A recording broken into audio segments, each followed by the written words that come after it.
Dude Harlino tak sangka Alyssa Soebandono hamil anak ketiga. Dude Harlino tak menyangka sang istrinya Alyssa Soebandono hamil anak ketiga. Dude Harlino menyampaikan hal tersebut dalam baru-baru ini, Rabu, tanggal 6 Desember tahun 2023. Dude Harlino juga mengaku bersyukur atas kehamilan Alyssa Soebandono tersebut. Sebelumnya, Alyssa Soebandono mengumumkan kehamilan anak ketiganya dengan sang suami, Dude Harlino. Kabar bahagia tersebut dibagikan oleh Alyssa Soebandono melalui akun Instagram pribadinya.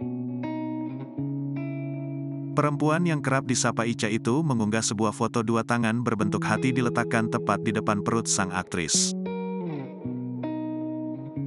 Kemudian, Ica mengunggah sebuah video momen kebersamaannya bersama sang suami dan kedua anaknya sembari memberitahu kehamilannya. Dude Harlino mengucapkan syukur atas kehamilan Ica. Diakui Dude bahwa dirinya sempat tak menyangka sang istri mengandung anak ketiga.